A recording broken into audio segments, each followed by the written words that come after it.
Olá galera, tudo bem? Mais um vídeo para vocês aqui, começando a te falar o seguinte, meu amigo, não destrua a sua vida, não perca tempo com pensamentos aleatórios, não detona a sua existência em focar em algo que não te pertence, não deixa a Rebeca o toque te destruir, foque no que você mais almeja e necessita. Foca nos seus estudos, no seu trabalho, vai fazer uma especialização. Foque no seu tempo, no seu dinheiro. Foque em você, são coisas que ninguém te rouba e te tira. São coisas que ninguém vai tirar de você. É o conhecimento. Então foque em você, tenha compaixão de você, não se autodestrua. E falando sobre isso, né, um seguidor mandou mensagem para mim, casado há 28 anos. Aliás, casado há mais de 30 anos e 28 anos sofrendo pela síndrome de Rebeca e o toque. Porque a sua esposa, né, perdeu a sua virgindade com um amante. E ele não aceita isso. A falta de aceitação fez com que ele adoecesse 28 anos, 3 décadas sofrendo pela Rebeca. Se não fizer um tratamento, vai para 4 décadas aí facilmente, ou a vida inteira sofrendo com isso. Freud escreveu em 1918 sobre o tabu da virgindade. Ele começa a elaborar a virgindade feminina em um ensaio, onde ele discute a natureza psicológica e social da proibição da experiência sexual pré-marital e as explicações disso para a mulher. Freud argumenta que o tabu da virgindade está relacionado ao medo primitivo do perigo associado à mulher, que pode ser compreendida como uma reação, sua força e potência, bem como um medo desconhecido e do potencial de danos que ele poderia causar.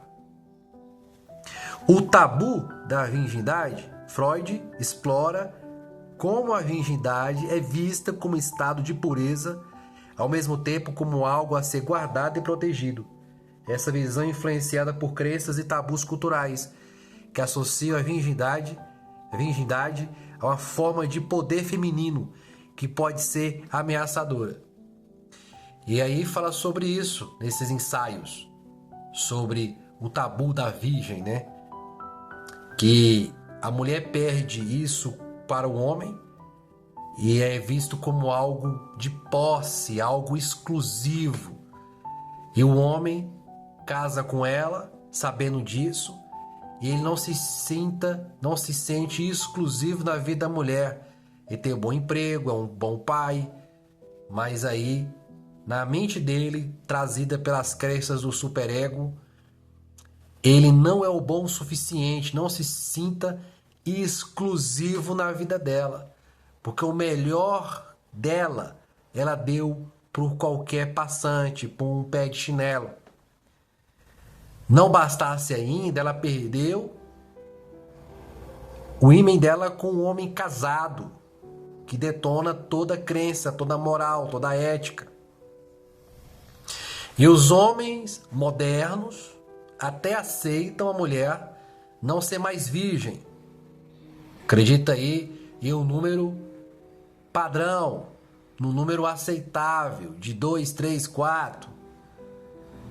Não se bastassem de ela não ser virgem e ainda por cautela ou por ainda tem 30 caras, 40 caras no currículo dela e algumas até a mais. E aí haja psicológico para suportar.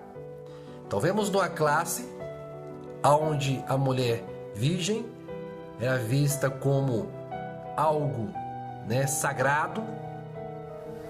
O homem a possui, né? E depois isso foi deixado de lado pela modernidade e pelo empoderamento feminino.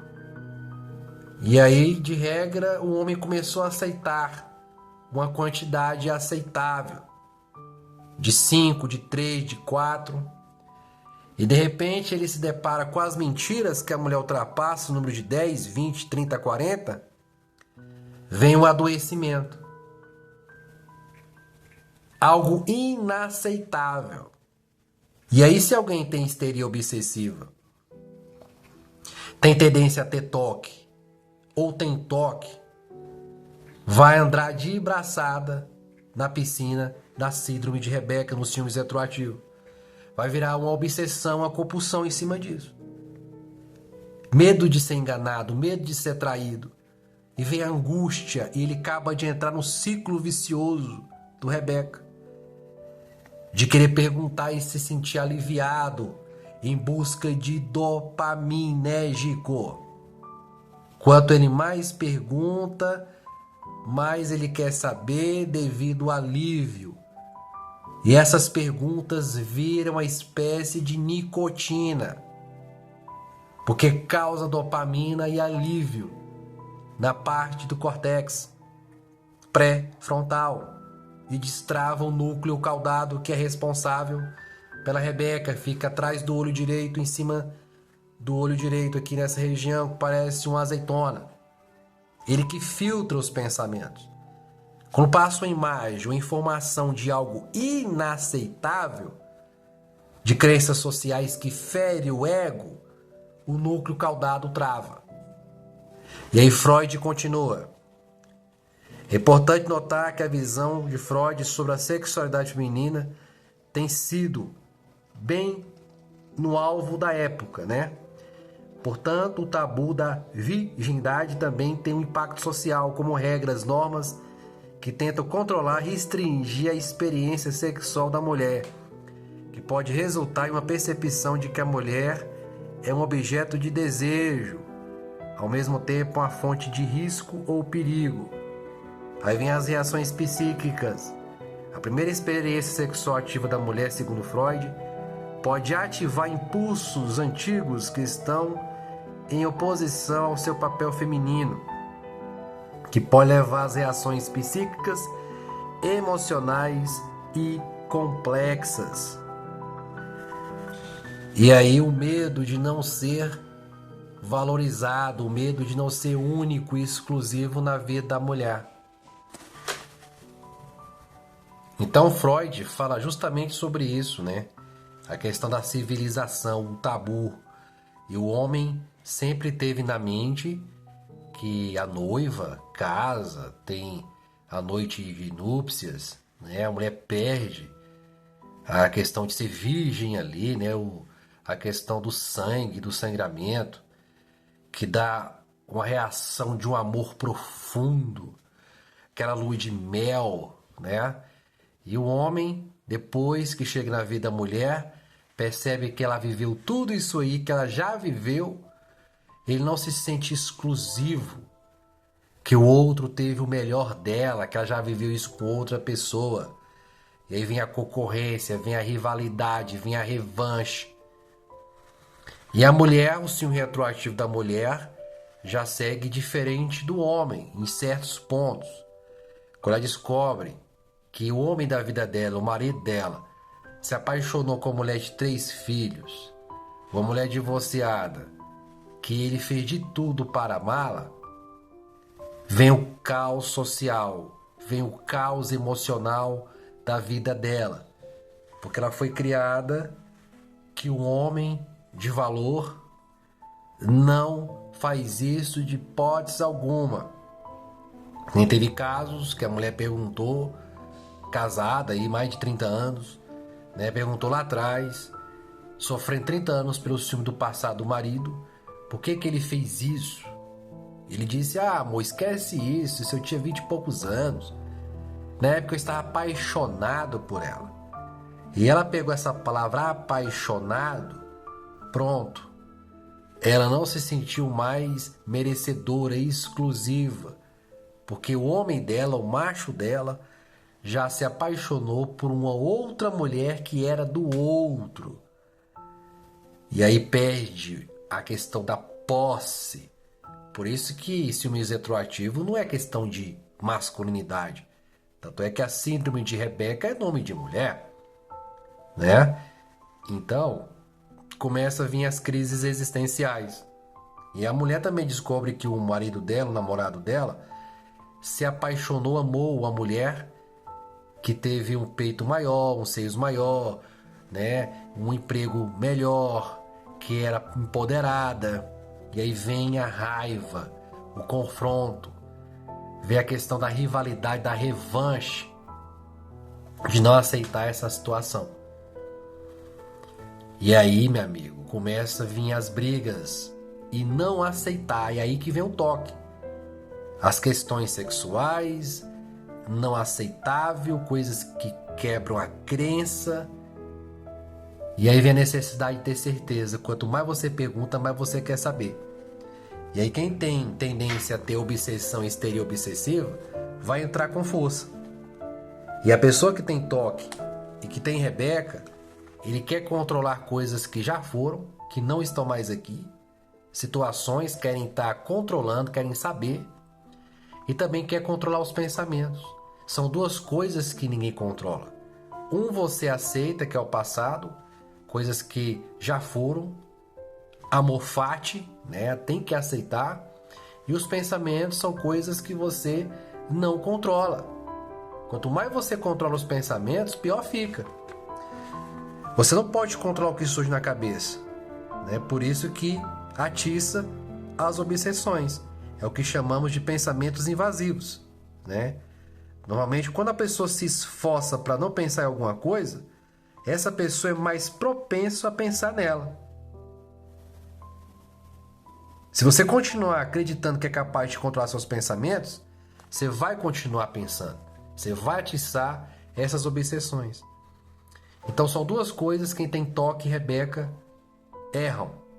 Querer controlar algo que já foi, querer saber, querer ter necessidade de ter certeza de algo que não tem nada a ver com ele. E querer controlar os pensamentos, as emoções.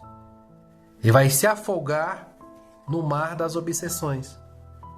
E nós devemos saber que em muitas situações é impossível ter certeza a respeito de problemas reais, importantes. Por exemplo, né? Dúvidas fazem parte da vida. É comum a gente não ter certeza de tudo. E é absolutamente normal. E essa ilusão de perguntar algo sobre o passado sexual da pessoa e a pessoa ter o direito de me responder, nossa mente, nosso cérebro, nosso comportamento, nós não fomos feitos para falar do nosso passado sexual. As pesquisas mostraram sobre isso. De 100 pessoas que foram perguntar sobre o passado sexual delas, 95 pessoas mentiram. Porque é muito forte. E olha que não foi nem para o marido, para o namorado. Foi para os entrevistadores, neurocientistas, psicanalistas, psicólogos. Não foram para o marido. Quem dirá para o marido, para a mulher, As pessoas mentem, não é por maldade, é porque nós não fomos feitos a falar de relações íntimas, chatas, que já acabaram, porque a gente tem medo de magoar, até mesmo estragar nosso relacionamento atual, que está ótimo, está bem e saudável até um certo ponto. Então é isso. A questão do síndrome de Rebeca do ciúmes retroativo, Freud falou um pouco sobre isso, no tabu, né? No tabu da virgindade. Sobre a questão da posse, sobre a questão de eu ser o senhor dessa mulher, ser o primeiro em tudo, de ser exclusivo. E a perca da exclusividade faz com que venha um ciúmes retroativo. Ela postou fotos com outro, jogou fotos de nudes para pessoas desconhecidas que ela mal conhece, passou uma noite no hotel com o cara que ela conheceu. Isso vai doendo a pessoa que tem Rebeca. E aí começam as imaginações, querer pintar a esposa dele de uma vagabunda. Por isso, se você não tratar isso, os condicionamentos, ego, questão núcleo caudado, córtex, questão das questões que você ouviu, você nunca vai sair disso. É comum todos os dias receber aqui e-mails, pessoas há 30, 40 anos sofrendo disso. Agora que ficou sabendo desse negócio. E mudar de namorada não vai funcionar.